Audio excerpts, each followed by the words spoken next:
Esta conferencia comenzará a grabarse. Muy bien, pues buenos días a todos, chicos.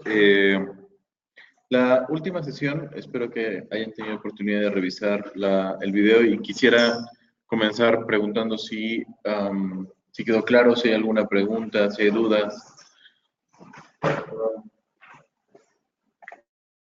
No, lo que estamos haciendo es generalizar lo que ocurre con este mismo primer paso que habíamos hecho respecto a la determinación del precio futuro, pero agregando un supuesto adicional, el cual era, bueno, ¿qué pasa si de hoy en adelante, en algún punto antes de la fecha de expiración, resulta que tenemos el pago de dividendos, ¿no?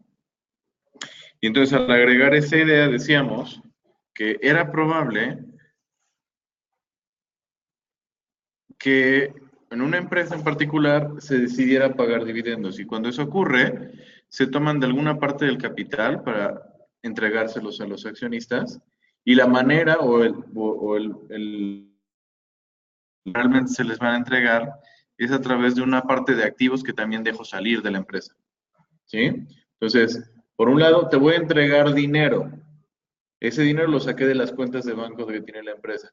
Y por otro lado, a través de entregarte este dinero, me reduzco a mí mismo este compromiso que tengo contigo, que es el pago de utilidades, compartirte la utilidad que genera el negocio.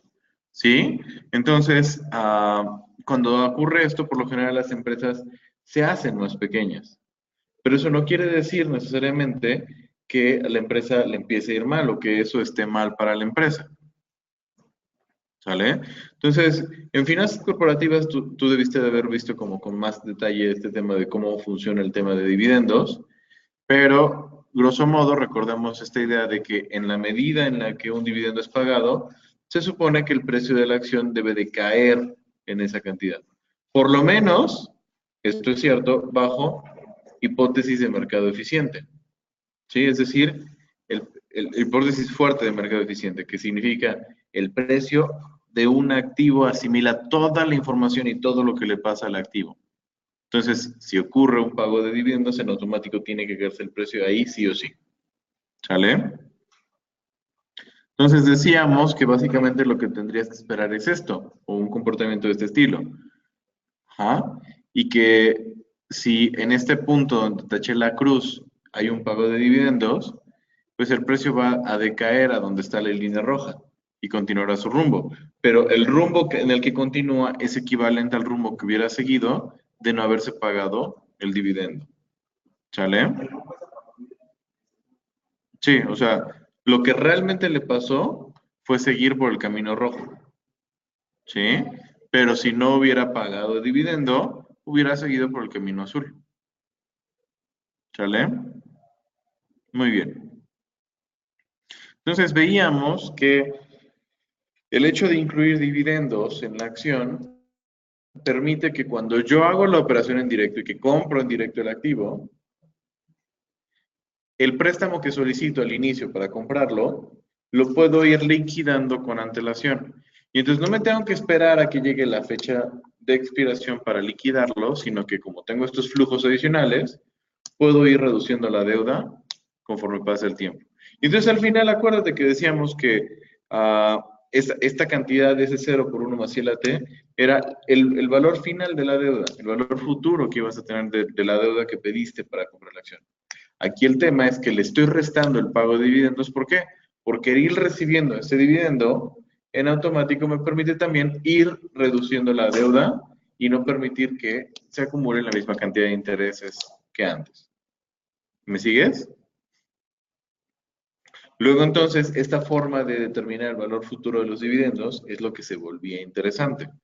¿Sale? Y ahí es donde puedes hacer uso de todo lo que has aprendido desde el inicio de tus materias de finanzas, ¿no? En bases financieras o en teoría del interés. Tú podrías desde ahí estar utilizando qué anualidades, anualidades crecientes, anualidades decrecientes, anualidades geométricas, etcétera. ¿Sí? Entonces, Hicimos, bueno, planteamos algunos ejercicios, ¿verdad? Para poder resolver y confirmar que efectivamente esta va a ser nuestro mecanismo para determinar precios futuros cuando las acciones pagan dividendos discretos. ¿Ok? Entonces, antes de continuar, quisiera preguntarte, ¿hay alguna pregunta, alguna duda? ¿Con el video que estuviste trabajando te quedó suficientemente claro o quieres que resolvamos algo antes de continuar? Ajá, justo. A eso voy. Pero antes quisiera saber que no hay duda con el discreto. Ah, de verdad, me encantan, me encantan. Ah, se hacen las preguntas correctas. En el caso de discretos, ¿hay alguna duda? Muy bien, entonces la pregunta correcta es, ¿por qué se llaman discretos? ¿Será que acaso también hay un continúe uno que son los continuos? Y creo que es la primera vez que alguien se me anticipa a que yo haga la pregunta, entonces sí, bárbaro. Ah, precios futuros,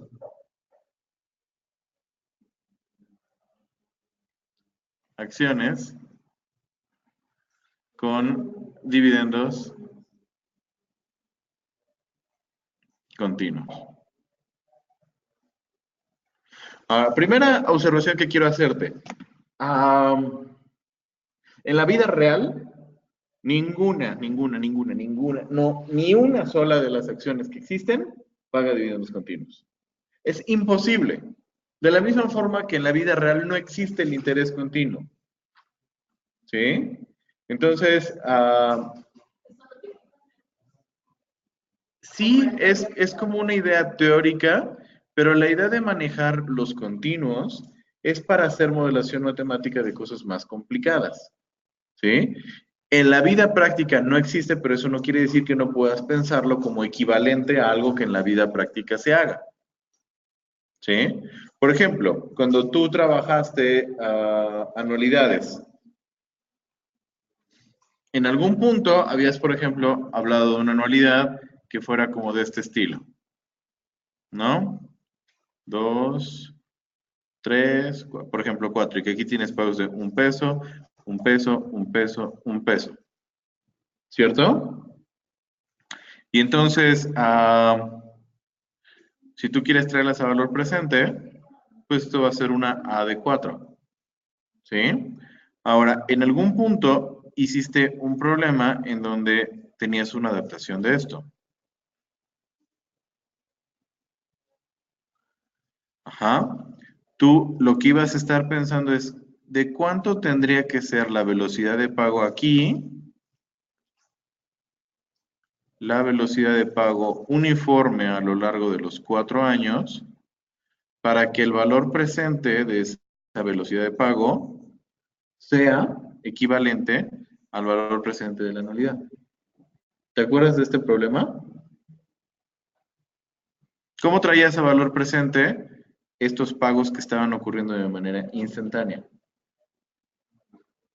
Con una anualidad continua, que cómo la resolvías.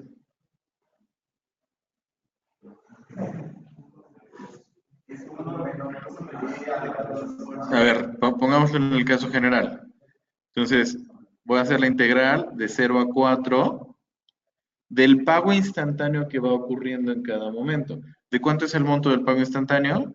X, que voy a ir trayéndomelo a valor presente. ¿Cómo me traigo a valor presente este pago X? E a la menos delta T. El pago X está en el tiempo T. Está aquí, está aquí, está aquí, está aquí, está aquí, pero no es un monto de X lo que se paga en el tiempo T, sino un diferencial, ¿cierto? Entonces es X por diferencial de tiempo. Entonces lo que tengo que hacer es resolver esta integral para traerlo a valor presente, ¿no? Entonces, ¿qué es lo que representa esta integral? ¿Cómo la resuelvo? Saco la X como constante y luego la integral de una exponencial y es e a la menos delta sobre t sobre menos delta, evaluado de 0 a 4. Y entonces, ¿qué es lo que me queda? X por E a la 0 va a valer 1 y lo hago así porque tengo este signo de menos. Menos la evaluación en 4, que sería E a la menos delta por 4. Bueno, 4 delta vamos a ponerlo. Sobre delta. ¿Te acuerdas? Entonces, ¿qué ocurre? En la vida real, bueno, y ya lo que yo diría, perdón que me vaya así como un poco desordenado, es que este símbolo, a esta expresión que yo tengo aquí, le había puesto un nombre, ¿te acuerdas? Era A continua de 4, así. Entonces, lo que yo diría es, si busco que sean iguales estos dos términos, el valor que tendría que tener X es la A de 4 entre la A continua de 4. ¿Estamos de acuerdo? Entonces, ¿qué ocurrió aquí? En la vida real que tengo, pagos de dividendos de $1, en fechas particulares, en la fecha 1, en la fecha 2, en la fecha 3, en la fecha 4, ¿correcto? Sin embargo, yo puedo modelar este comportamiento a través de un comportamiento equivalente. ¿El comportamiento equivalente cuál es?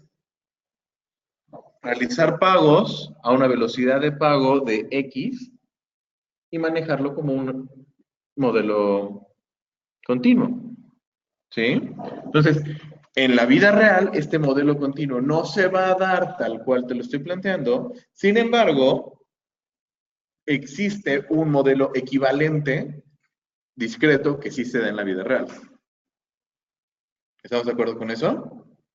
Ahora, ¿por qué buscamos en finanzas esta clase de adaptaciones? Porque cuando empezamos a hacer modelaciones más complejas, que vas a entender cuando hablemos, por ejemplo, de árboles binomiales o la evaluación de opciones, empezamos a hacer valoraciones mucho más complejas y entonces el hecho de que yo trabaje con interés continuo en lugar de interés compuesto o algún otro esquema de interés es muy cómodo. ¿Sí? Te explico por qué.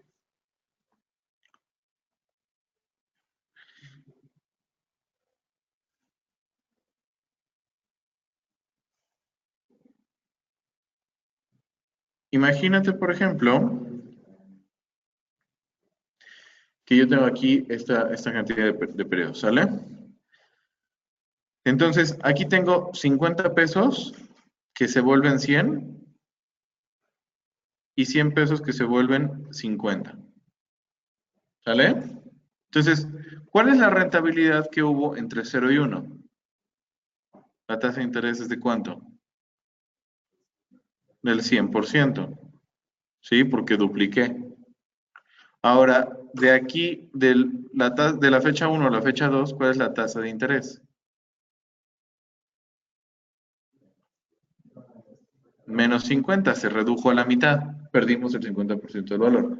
¿Cierto? Entonces, yo te pregunto, ¿cuál es la tasa que hubo? Si no me fijara como la tasa del primer año o la tasa del segundo año, es cuál sería la tasa uniforme o una tasa promedio que hubo entre los 2 años. ¿Sí? Entonces, ¿qué ocurre? Un error que hace mucha gente te hubiera dicho, bueno, yo tengo 100% más mi tasa de menos 50%, y entonces son 50% y lo divido entre 2 y el promedio hubiera sido de 25%. ¿Sí lo notas? Suena razonable, ¿cierto? Mucha gente se va por este camino y te dice, yo quiero saber cuál es el promedio del rendimiento, tomo los rendimientos y los promedio tal cual. Ahora, en este ejemplo es evidente que este no es el camino correcto. Porque ¿cómo podemos hablar de que en promedio hay un rendimiento del 25% cuando estoy viendo que empecé y terminé en 50? ¿Cuánto es lo que estás ganando ahí? Nada. Entonces, ¿el rendimiento en promedio es de cuánto? De 0. Este procedimiento es un procedimiento aritmético. Esto es lo que se conoce como la media aritmética. ¿Sí? La media aritmética es muy cómoda porque es fácil de calcular. De sumas y divisiones, no hay mayor complicación. Ahora, la realidad es que cuando yo trabajo con tasas de interés, las cosas no funcionan así. ¿Qué es lo que tendría que hacer con la tasa de interés? Ah, lo que tengo que hacer es 1 más I1 por 1 más I2. Y entonces lo que estoy haciendo aquí es, ¿cuántas tasas estoy considerando? 2. Ah, bueno, entonces voy a sacar raíz cuadrada. ¿Sí? Y esto va a ser 1 más el interés, vamos a llamarle promedio. Esto va a ser una media geométrica. ¿Sí? Entonces tenemos media aritmética, media geométrica. ¿Qué otras medias existen? Está la media hiperbólica, por ejemplo, con los recíprocos. Es decir, una cosa como este estilo, 1 entre 1 más i por, perdón, más 1 entre 1 más i2 tendría que ser entre 1 más i media. ¿Sale? Esa es una media hiperbólica. Pero por ahora no las vas a ocupar. Cuando lleves factoriales, tal vez recuerdes un poco este concepto. Ok, entonces, ¿qué ocurre? Tomando los valores de este caso, o de este ejemplo, voy a necesitar sacar la raíz cuadrada de 1 más i1, es 1 más el 100%, 2. Y luego 1 más la segunda tasa es menos 50, 1 menos 50 sería 50, es decir, 0.5. Entonces, 2 por 0.5 nos da 1 y raíz cuadrada de 1 es 1. Entonces, 1 más la tasa promedio sería igual a 1, lo que quiere decir que la tasa promedio sería de 0%. ¿Sí? Entonces, la media geométrica tiene una forma de describir más adecuada a la realidad. Ajá. Te doy otro ejemplo.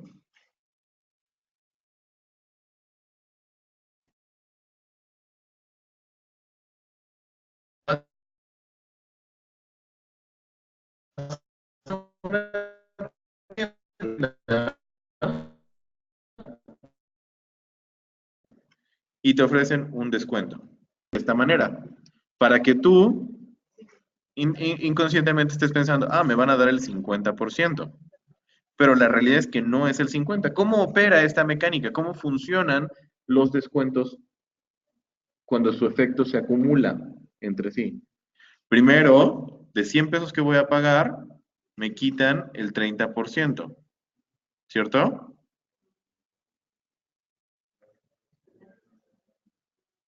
Entonces acabo pagando 70. Y luego de esos, ¿perdón? Y luego los 70 es al que le quito el 20%. ¿Sí? Entonces acabo pagando 56. De 100 acabo pagando 56, por lo tanto el descuento real es de 44%. ¿Sí? Entonces, ¿de dónde sale? Son tasas de descuento. Entonces, se tienen que promediar de esta manera, pero con el efecto del descuento. Es decir, este 44 proviene de tomar y decir 1 menos 30% por 1 menos 20% debe de ser igual a 1 menos la tasa de descuento promedio. ¿Sí? Bueno, aquí estoy el efecto total. No le voy a poner promedio, sino voy a ponerle como descuento total. Si lo promediara, me hace falta sacarle una raíz cuadrada. ¿Sí? El punto es este. Nota que, que la adición no funciona adecuadamente con las tasas de interés. ¿Sí? La media aritmética no nos va a funcionar.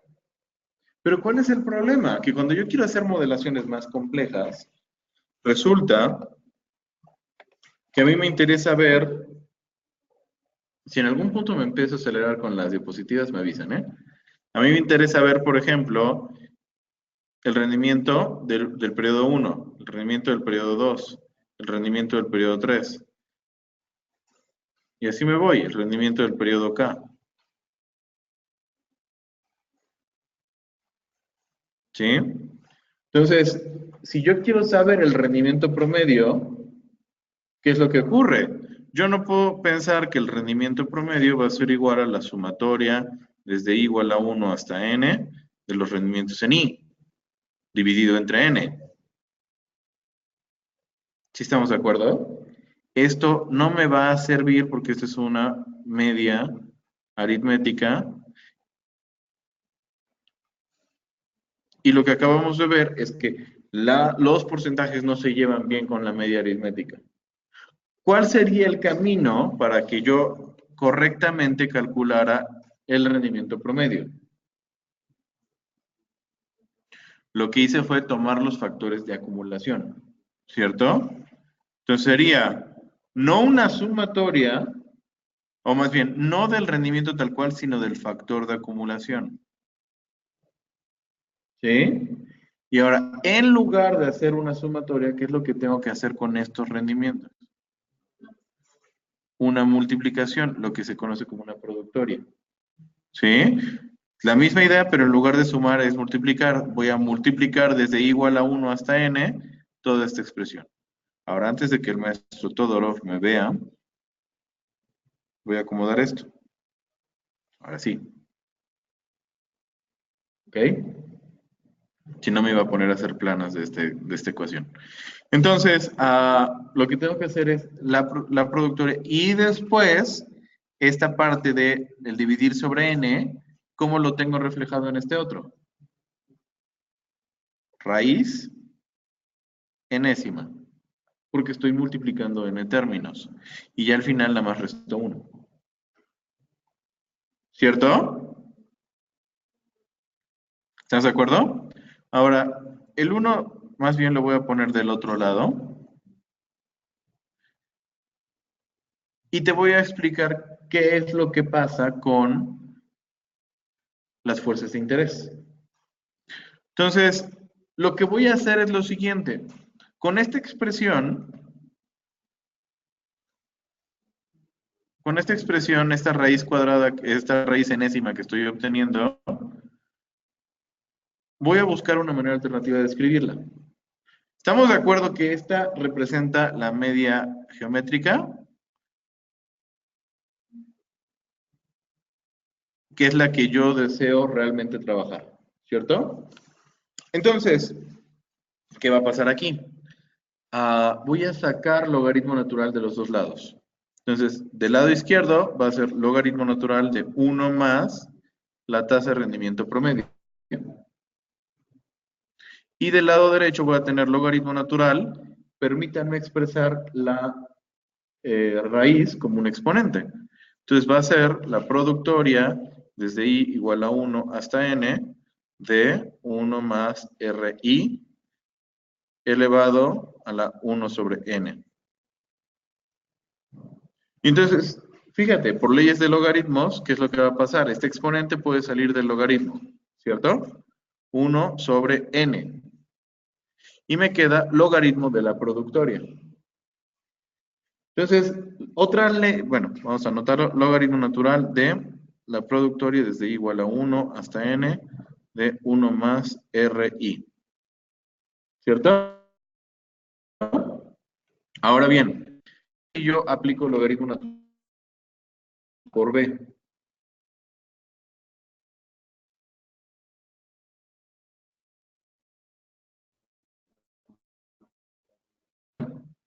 lo que voy a hacer es, eso se traduce en la sumatoria desde i igual a 1 hasta n del logaritmo natural de 1 más ri. ¿Sí? Entonces, fíjate, logaritmo natural de 1 más i era tu definición de la equivalencia entre la tasa de interés efectivo y la tasa de interés continuo. Entonces, ¿qué ocurre? Logaritmo natural de 1 más la tasa continua, perdón, de la tasa de interés promedio, se vuelve la fuerza de interés promedio. Y aquí voy a tener la sumatoria desde i igual a 1 hasta n del logaritmo natural de 1 más la tasa i. Eso me va a dar la fuerza i. Y lo divido entre n. Entonces, ¿cuál es lo que pasa aquí? Fíjate, esta es la razón justa de por qué nos interesa trabajar con fuerzas de interés y en general con interés que podamos pensar como continuo. Que yo, para calcular promedios, para calcular otras medidas estadísticas como desviación estándar, como sesgo, como kurtosis, que yo sé que ya las has visto en tus cursos introductorios, no las has entendido, pero algo sí ya te han mencionado. ¿Sí? Sobre todo en software. En software te debieron de hablar mucho de estas, aunque no te quedara muy claro qué es lo que estabas calculando. Cuando yo esa estadística va a quedar más claro. Ustedes no. ¿Sí? Entonces, ¿por qué es tan importante esto? Porque todas estas medidas estadísticas utilizan muchos procedimientos aritméticos. Entonces, una desviación estándar geométrica sería un proceso súper complicado de calcular. Entonces, ¿cuál es la virtud de transformar todo a términos continuos? Que yo puedo seguir teniendo la misma validez de medias geométricas y seguir trabajando con el supuesto de interés compuesto, pero a través de procedimientos aritméticos. Porque esto que me resultó aquí es una media aritmética.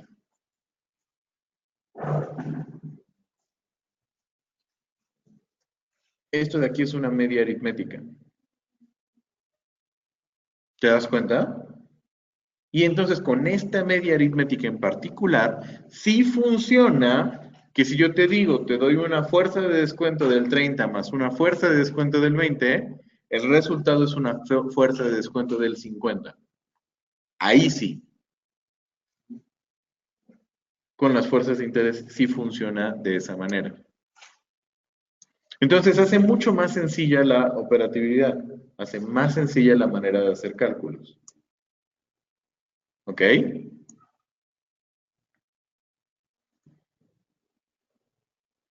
Y entonces la conclusión de esto es, usa la fuerza, mi amigo.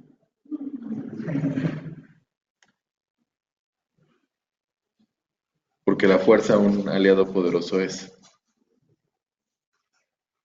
¿Vale?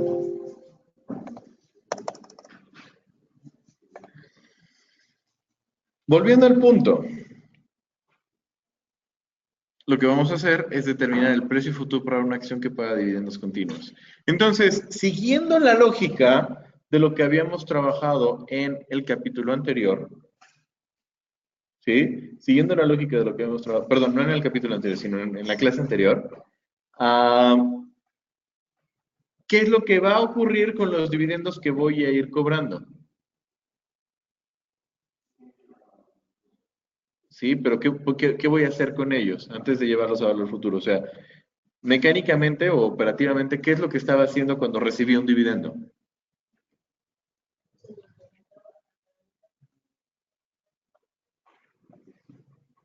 Yo recibía un dividendo y en automático tomaba ese dinero e iba y pagaba mi deuda. ¿Para qué? Para que eso me permitiera pagar al final menos intereses. ¿Te acuerdas? ¿Sí? Entonces yo con los dividendos voy a ir reduciendo el monto de mi deuda.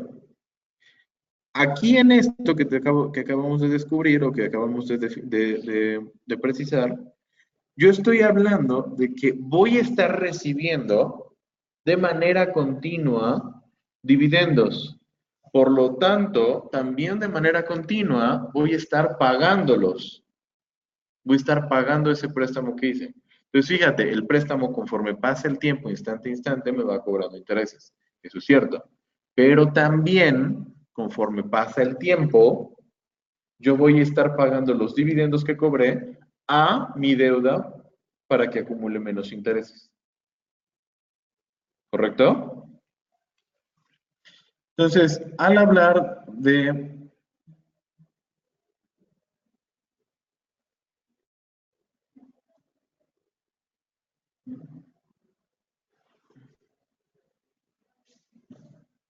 Perdón, no sin dividendos. Es con dividendos.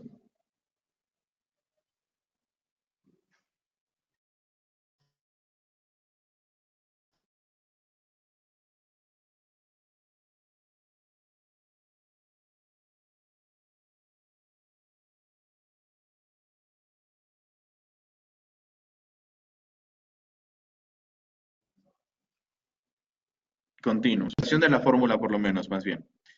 Cuando yo quiero calcular el precio futuro, nuevamente mi punto de referencia va a ser el precio spot actual, el cual anteriormente lo que yo estaba haciendo es E a la R por T. ¿Cierto? Estoy acumulando los intereses. ¿Por qué? Porque como tengo que pagar más intereses, ¿sí? No solamente pago el S0, sino que los intereses que se acumularon desde hoy y hasta la fecha T, acabo pagando esta cantidad. Pero aquí voy a estar recibiendo dividendos. Y entonces, conforme pasa el tiempo, a la vez que aumentan los intereses que tengo que pagar, también reduzco por el pago de dividendos. Y entonces, como pago menos por los dividendos, aquí nos quedaría E a la R menos delta por T, donde este nuevo elemento que estoy poniendo aquí es la tasa continua de dividendos. ¿Sí? Recuerda lo que dijimos aquí. Justamente estoy hablando de una proporción de pago, una velocidad de pago, una tasa de pago. Esa tasa de pago va a ser mi tasa de dividendos. Entonces, fíjate, la tasa de interés hace que al final tenga que pagar más. La tasa de dividendos reduce eso que estoy teniendo que pagar porque conforme lo estoy cobrando, lo voy abonando a la deuda. ¿Te fijas cómo es básicamente la misma lógica que en el caso anterior? Ahora piensa en esto. ¿Qué pasa si la acción no paga dividendos? Pues R menos 0 se queda como R solita y es el caso de la F0T que ya conocías, ¿no? 0 por E a la RT. ¿Cierto? Ok. Entonces, sabiendo que este es el resultado, te voy a pedir lo siguiente. Vas a tomarte unos segundos, bueno, no unos segundos, unos minutitos, para que plantees el principio de no arbitraje de esto. Es decir, por un lado, tengo el contrato futuro, ¿sí? En el cual voy a acabar pagando esta cantidad. O yo determino que tengo que pagar perdón, la cantidad que yo determino que pago es F0T, sea lo que sea que valga, ¿sí? Y al hacer la operación directa, yo determino que tengo que pagar esta cantidad. ¿Ok? Entonces te pido que efectivamente compruebes que la cantidad de la derecha, es la cantidad que resulta en la operación en directo. ¿Sí queda claro? Así como lo hicimos aquí, por ejemplo, en donde hicimos paso con paso qué es lo que está pasando en la operación directa. Quiero que ahora lo hagas, pero pensando en los dividendos, de manera continua. ¿Sale? Para verificar que efectivamente es la cantidad que te queda por pagar. ¿Estamos? Entonces vamos a tomar unos minutos y... Esta conferencia Ok, comenzará a entonces, grabarse. bueno, entonces tienes eso como tarea, ¿vale? Recuerda, ahí estaban las claves, que son las dos gráficas. ¿Sí? La gráfica donde hicimos el caso discreto. La segunda clave es que pienses un poquito también en términos de lo que hicimos aquí y que notes que no se trata de restar como únicamente, ¿vale? Entonces, a ver, hagamos un ejercicio, un par de ejercicios como de esto para aplicar. Entonces, ¿cuál sería el precio futuro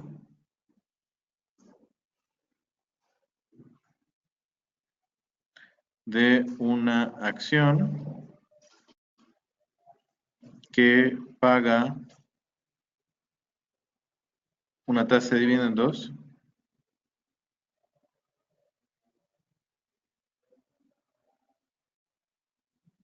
del 3%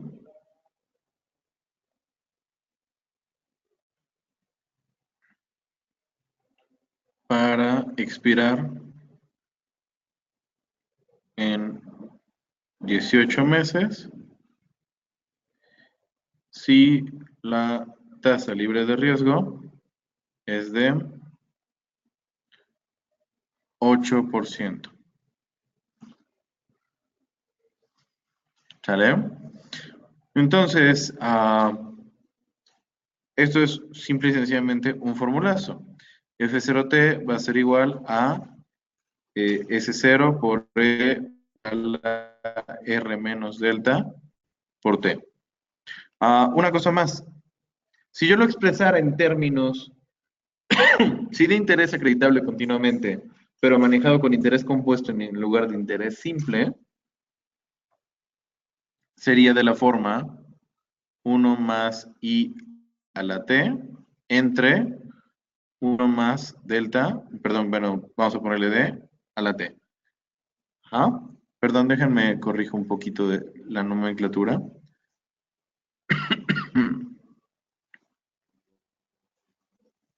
Todo esto a la T. ¿Sale? Y recuerda que D sería la tasa efectiva de dividendos. ¿Ok? Sería lo equivalente. Sin embargo, este caso pues es menos común porque como ya estoy en continuos, pues trabajaré con tasas continuas porque de hecho para algo me estoy pasando a interés continuamente compuesto. ¿No? Para algo estoy empezando a caer en este supuesto. Y bueno, entonces, aplicando este problema, yo tendría f de 0,1.5, porque 18 meses son 1,5 años.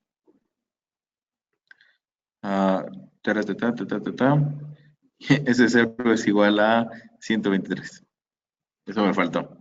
Entonces sería, tomo 123 por e a la 0.08 menos 0.03 por 1.5.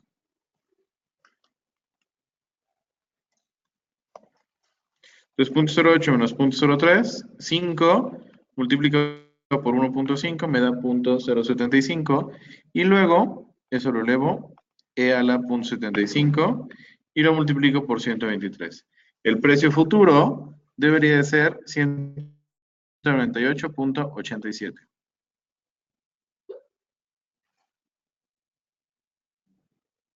198.87, ¿correcto?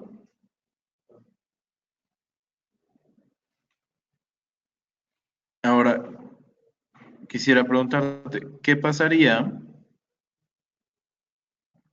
si voy a dejar fija la tasa de interés? Si la tasa de dividendos fuera del 10%.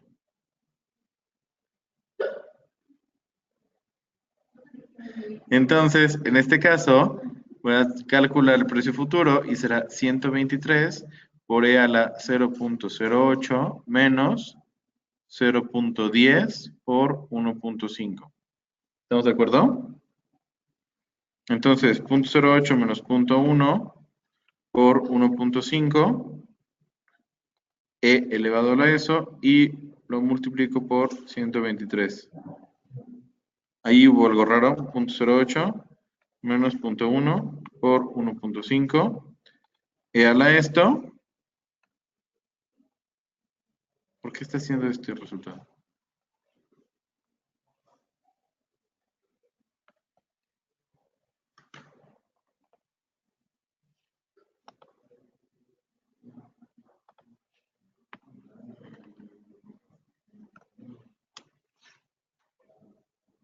$119.3648.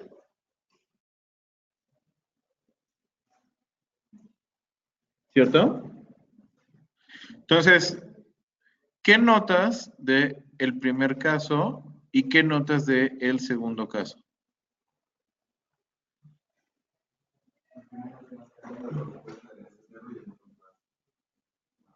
Ajá. Ahora, para ambos casos, pensemos cuál sería el precio futuro a 5 años.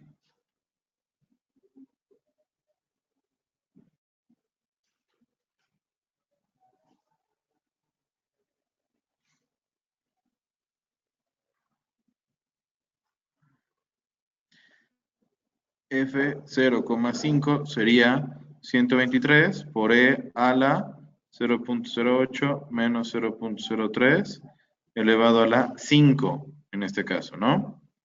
Entonces, 0.08 menos 0.03 por 5. Lo elevo a la S y lo multiplico por 123. El resultado son 157.93.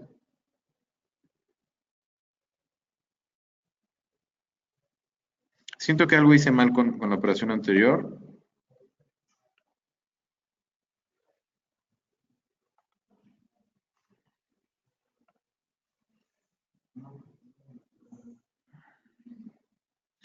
Siento que me marcó el mismo error de la calculadora que tuve con el 119.36.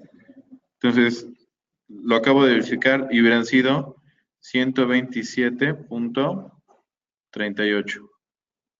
¿Sale? Igual es arriba de 123 y el otro sigue siendo abajo.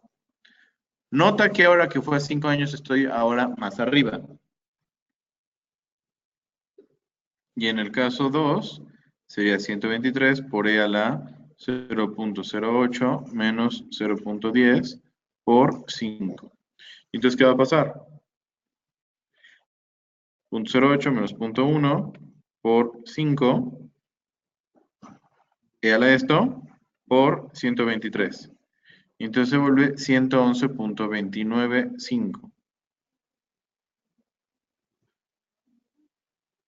¿Correcto? Incluso más alejado del 123, pero hacia abajo. Entonces, nota que entre más adelante me voy en el tiempo, el precio futuro está haciéndose más grande o más pequeño. ¿Ok? Ahora, esta relación se produce a raíz de ¿qué?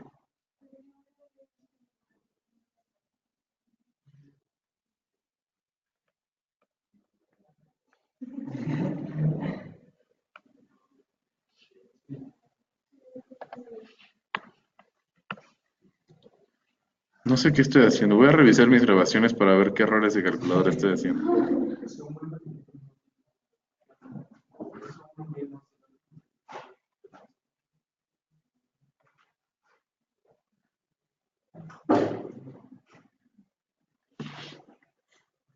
¿Sí? De cualquier forma, el comportamiento sigue siendo el mismo. O sea, veo que es más caro de 123 y el segundo, que es más adelante en el tiempo, también es más caro. Entonces, fíjate, dependiendo de la relación que haya entre R y delta, los precios van a aumentar o van a disminuir. ¿Sí? En este caso, R fue mayor que delta, por lo que F0T está creciendo. En este R es menor que delta, por lo que F0T está disminuyéndose conforme avanza en el tiempo. ¿Cierto?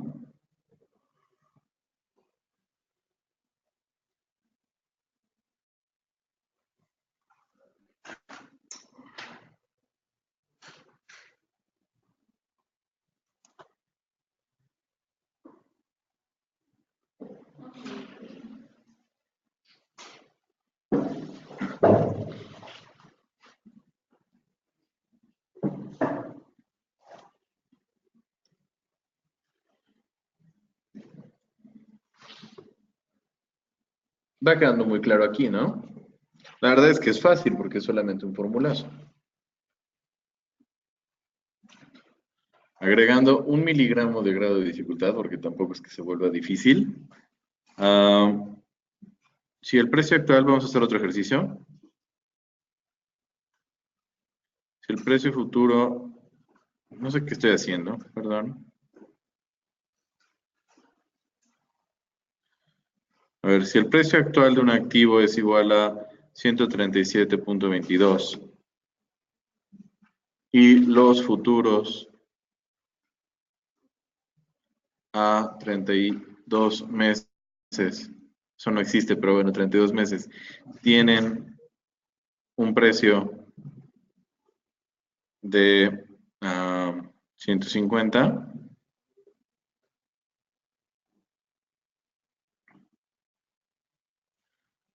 ¿cuál es la tasa de dividendos que está implícita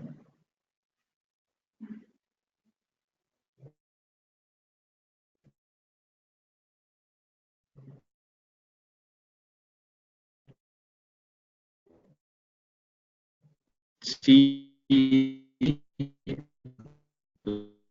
la tasa libre de riesgo es de 8%.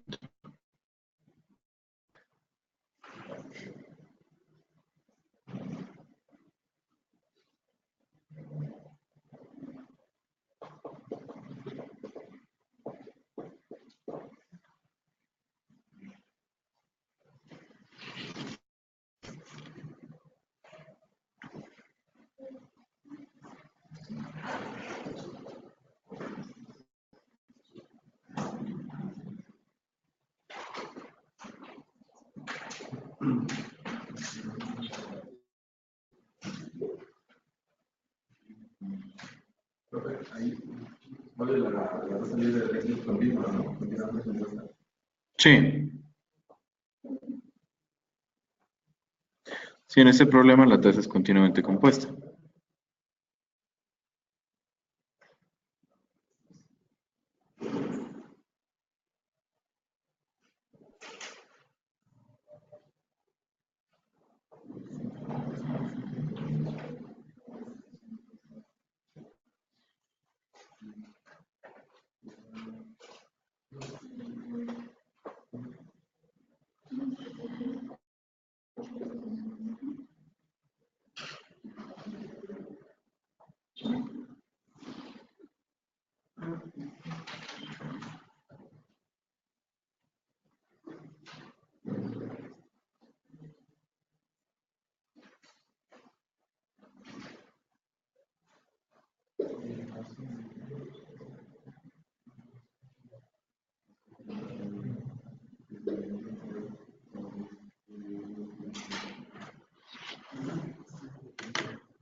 Ok, entonces este problema es sencillo. Realmente lo único que tienes que hacer es hacer un pequeño despeje, ¿no? Y desde el inicio nos damos cuenta que la tasa de dividendos tiene que ser más chica que la tasa que la tasa libre de riesgo. ¿Por qué? Porque como va a subir a 150, necesitamos que R menos delta sea mayor que 0. ¿Cierto? Muy bien. Ahora, esta misma lógica de preguntas hasta acá de dividendos continuos, esta misma lógica de dividendos continuos nos es muy útil para determinar el precio futuro de tipos de cambio.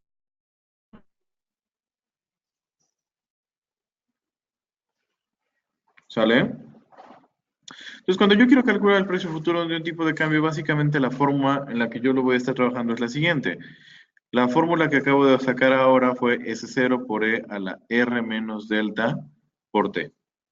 ¿Ok? Ahora, la adaptación que yo voy a hacer es la siguiente para calcular el precio futuro. Cuando hablo de tipo de cambio como tal, no hay un precio spot, o no se le llama precio spot, se le llama tipo de cambio spot. Entonces le pongo X como por mencionar exchange rate en el tiempo cero, ¿sale? Entonces la tasa de cambio en el tiempo cero es lo que voy a trabajar en el momento actual. Ahora, analicemos esto. Cuando yo hablo de tipo de cambio, estoy pensando en, por ejemplo, comprar dólares. Entonces, ¿qué es lo que voy a hacer si quiero comprar dólares?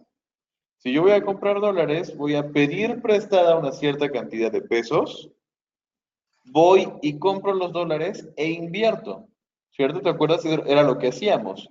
Cuando yo hacía una compra, es voy, pido dinero prestado y compro la acción. La acción, por cierto, me va a estar pagando dividendos. Entonces, cuando yo invierto la otra moneda, voy a estar ganándome también una tasa de interés. El tema es el siguiente. La tasa de interés que yo gano por inversiones en pesos no necesariamente es igual a la tasa de interés que yo gano en dólares. ¿Sí? ¿Quién crees que tenga una tasa de interés mayor? ¿México o Estados Unidos? México, por supuesto, porque hay un riesgo mayor, ¿no? A pesar de que las dos se llaman tasas libres de riesgo, el riesgo en México es un riesgo mayor que el riesgo en Estados Unidos. Y no tiene nada que ver con las cosas del aeropuerto. Sí, simple y sencillamente el riesgo en México es mayor que en Estados Unidos. No sé si ya te había enseñado, creo que sí.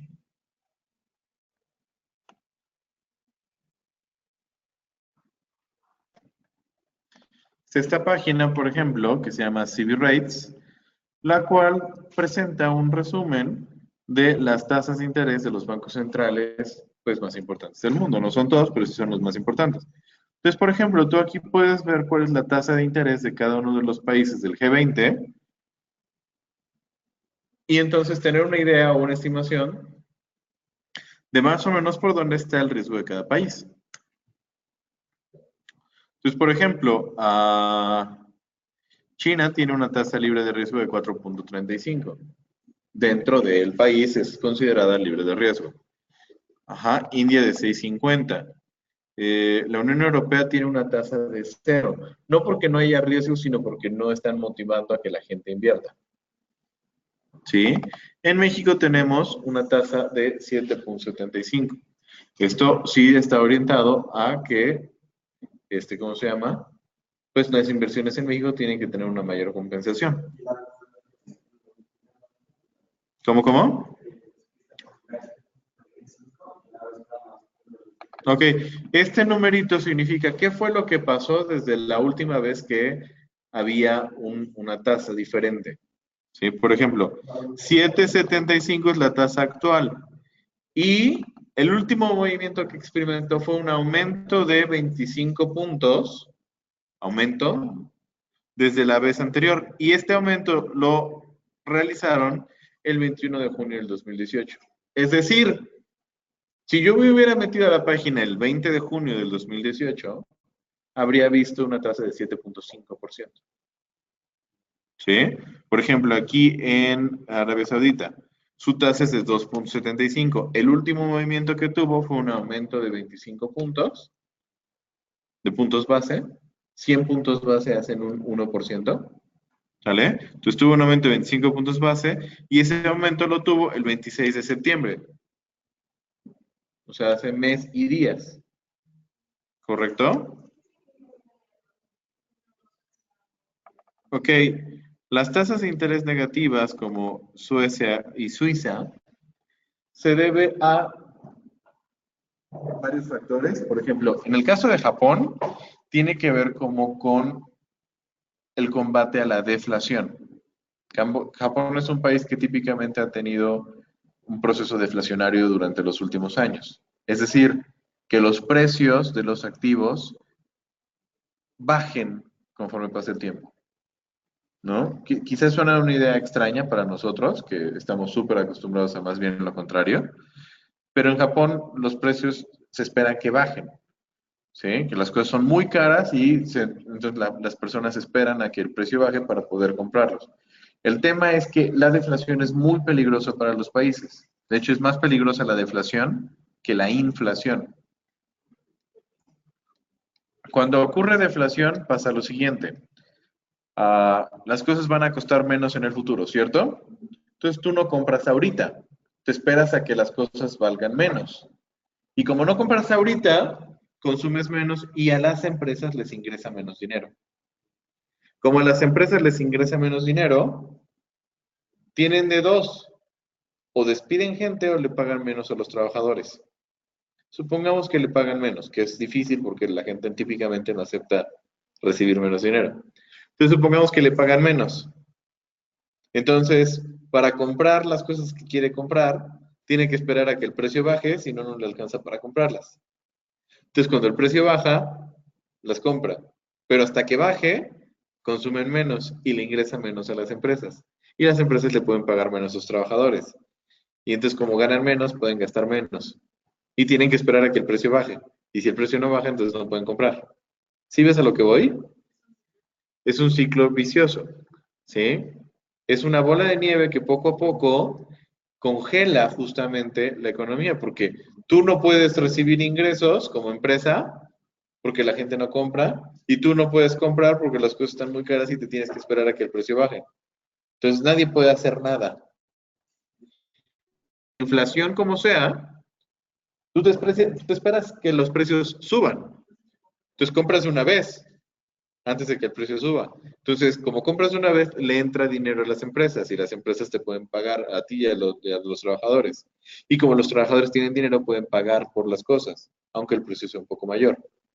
Y si a eso le agregas que haya un incremento salarial, pues no importa que los precios suban porque el incremento salarial absorbe ese incremento. ¿Te das cuenta? Y entonces, como yo recibo dinero, puedo gastar dinero, las empresas tienen ingresos, le pueden pagar a sus trabajadores y yo soy un trabajador, entonces recibo dinero, puedo comprar más, puedo consumir más, puedo gastar más.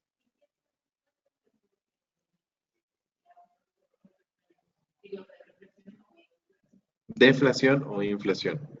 O sea, bueno, tiene que ver con lo que va pasando con la política monetaria dentro del país. Los bancos centrales son los que tienen que estar encargados de controlar eso. En general, los bancos centrales buscan que, que los países estén en un rango de inflación del 1 al 2% anual. Es lo que se considera como el estándar de lo saludable. Habrá algunos países que con un poco más no haya tanto problema, que con un poco menos no haya tanto problema, pero el estándar de lo saludable, lo más fit, digamos así, está entre el 1 y el 2%. ¿Qué es lo que hace que los países, muy ajeno a lo que el Banco Central esté buscando, generen inflación o deflación? El tipo de economía que tienen. El tema con Japón es que su economía estaba basada en las exportaciones.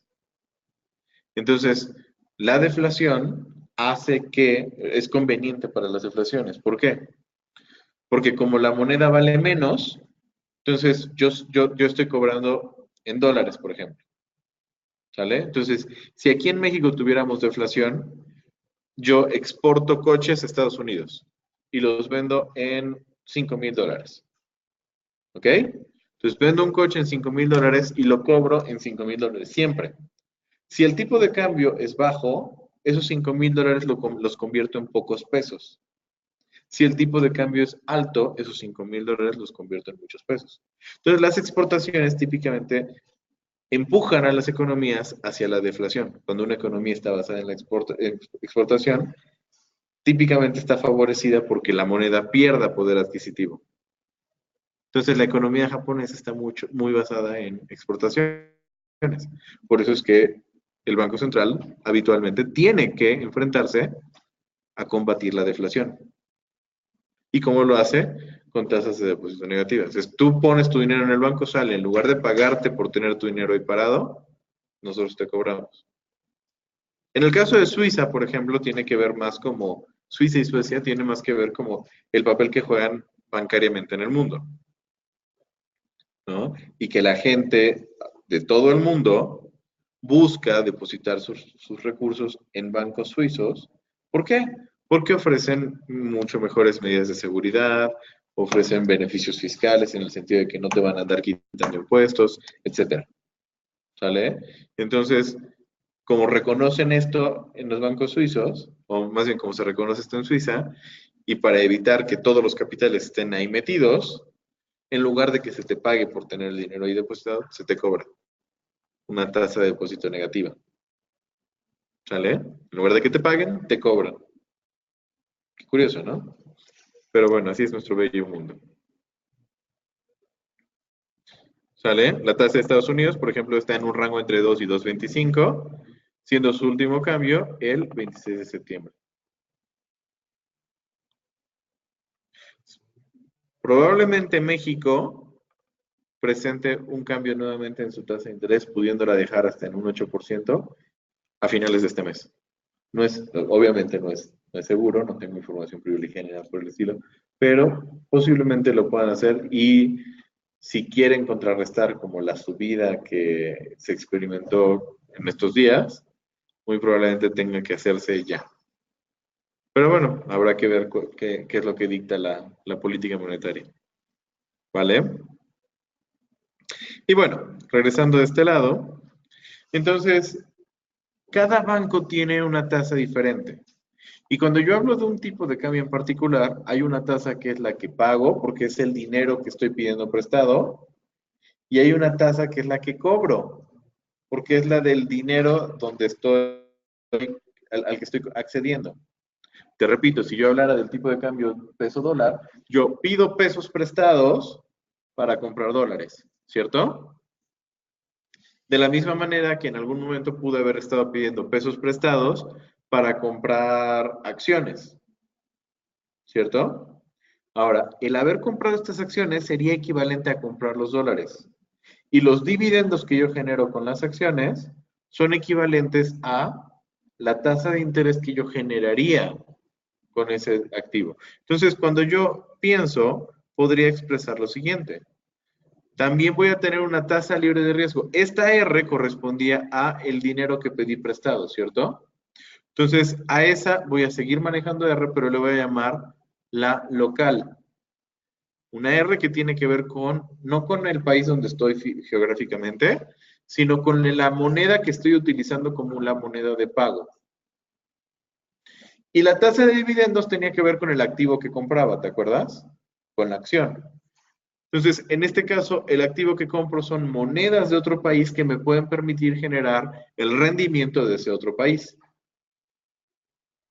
Entonces, en lugar de trabajar con una tasa de dividendos, lo voy a trabajar como una tasa libre de riesgo, pero extranjera.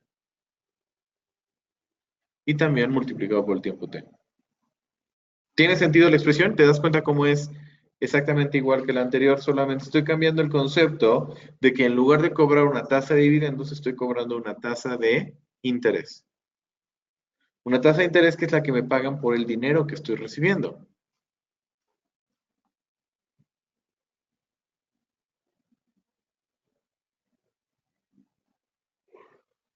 Ahora te repito, esta idea de local y de extranjera no tiene nada que ver con el país en donde estoy.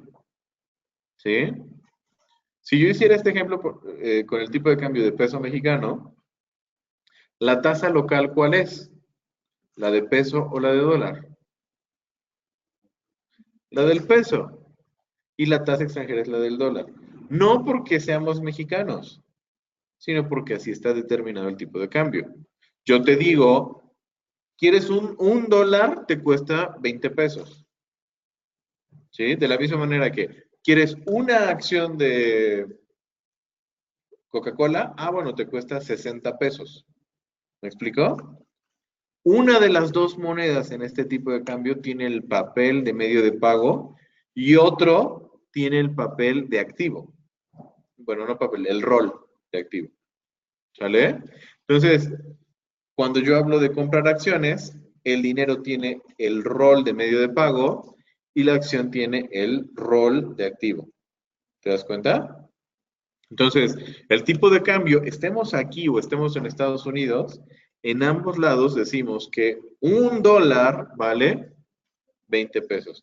Entonces, ¿cuál es la que tiene el rol de medio de pago? El peso. Y la que tiene el rol de activo es el dólar. Por lo tanto, si estuviéramos en Chicago, de todas formas, la tasa local sería la tasa de peso mexicano y la tasa extranjera sería la tasa de dólar. ¿Correcto?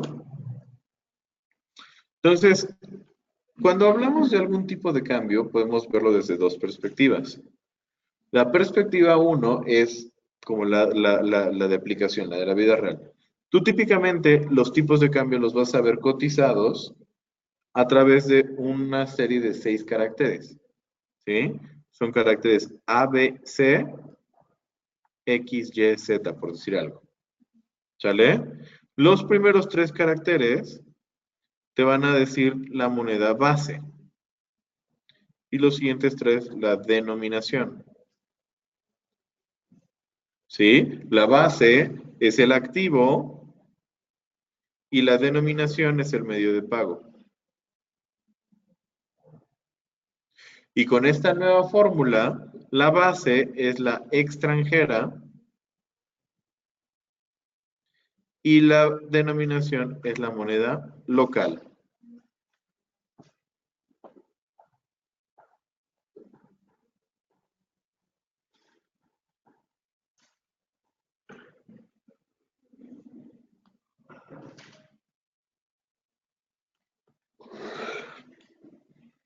Entonces, al hablar del tipo de cambio, por ejemplo, entre peso mexicano y dólar, yo lo que digo típicamente es, bueno, USD MXN lo encuentro ubicado en 20.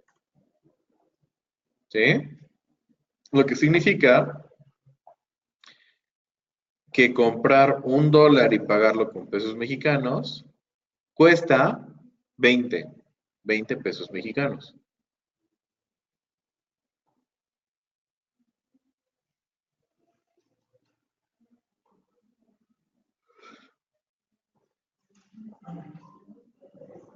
¿Ok? La moneda local es el peso y la moneda extranjera es el dólar. ¿Queda clara esta idea? Cuando yo hablo, por ejemplo, del tipo de cambio con euro y dólar, el orden por lo general es así, euro, dólar. Entonces, el euro es la extranjera y el dólar es la local. No porque estemos en América, ¿sí? No tiene nada que ver con lo geográfico. Por ejemplo, libra, yen. ¿Cuál es la moneda local? El yen. Y la moneda extranjera es la libra. ¿Sí? ¿Correcto? Entonces tiene que ver con el rol que juegan en el tipo de cambio. Ahora bien, tu libro y prácticamente todos los libros de texto te dicen que, bueno, puede ser que este sea el tipo de cambio, pero dicen, yo no lo voy a expresar así. Yo te digo que el tipo de cambio va a ser 20 pesos por dólar. ¿Estás de acuerdo? 20 pesos por dólar. Nota que el orden en el que se te presentan, por lo menos narrativamente, las monedas es al revés. ¿Ya viste? 20 pesos dólar en lugar de hablar de dólar peso. ¿Sale? La perspectiva primera que te estoy hablando es una perspectiva práctica. O sea, en la vida real, en los mercados, así es como se cotiza. En la vida teórica, en la vida académica, se tiende a representar más como esta división de 20 dólares por peso. ¿Sale? Y lo que te dicen es, bueno, este tipo de cambio implica el tipo de cambio contrario, que es de hablar de 0.05 dólares por peso. ¿Sí? Que escrito en la nomenclatura de la izquierda sería MXNUSD, se encontraría en 0.05. ¿Están de acuerdo? Ahora, si bien matemáticamente no hay problema, en la vida real solamente se utiliza uno de los dos sentidos. Es decir, tú vas a ver un dólar peso mexicano, tú vas a ver un euro dólar, vas a ver un libra yen, pero no lo vas a ver al revés. No vas a ver el yen libra, no vas a ver el dólar euro ni el peso dólar. ¿Sí? ¿Por qué? Solamente por comodidad, por conveniencia y evitar operaciones de arbitraje por errores en la determinación de precios. ¿Sale? ¿Qué ocurre? Ahorita te lo puse como con números cerrados, pero los tipos de cambio son muy fraccionados. O sea, llegan hasta 10 milésimas. Es decir, es diferente es más, hasta 100 milésimas. Es diferente decirte 20.00001 que 20.00002. Esa diferencia ya es importante. ¿Sale? Cosa que no ocurre en otros mercados. Ahora, fíjate bien esto. Si yo puedo distinguir como precios diferentes de 20.0002, imagínate cómo cambia el recíproco. Porque 20 es 1 sobre 20, se vuelve 0.05 y ahí está fácil. Pero cuando hago 1 sobre 20.0001, el precio me cambió a esto. Entonces la pregunta es, ¿a dónde lo corto?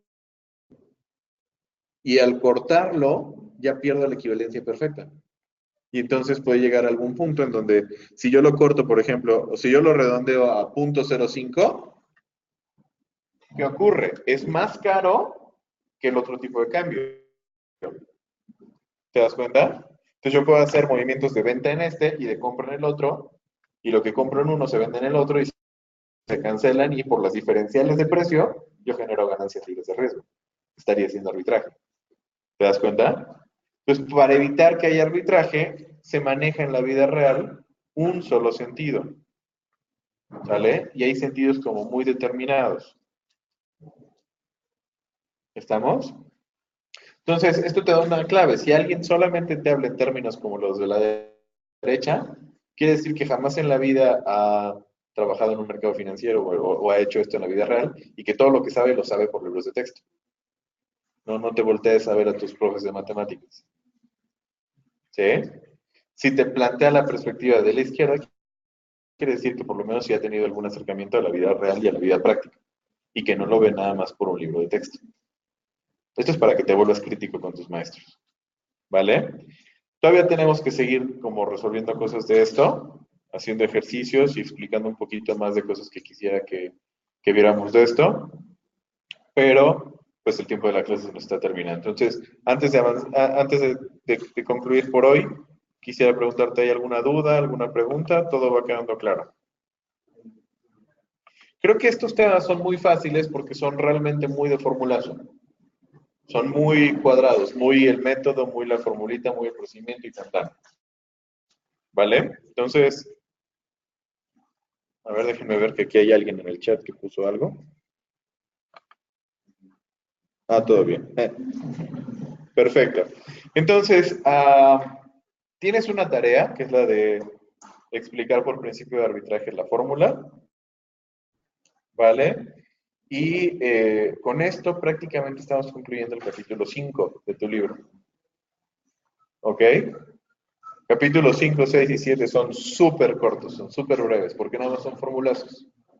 ¿Vale? Entonces prácticamente los tres son un mismo tema que es determinar precios futuros, solamente que con diferentes clases de activos, con características especiales en cada uno de ellos. ¿Ok? Entonces, la próxima sesión concluimos con esto y empezamos a avanzar con los otros tipos de precios futuros. ¿Vale? Muy bien, chicos. Entonces, te agradezco mucho, que tengas un excelente día.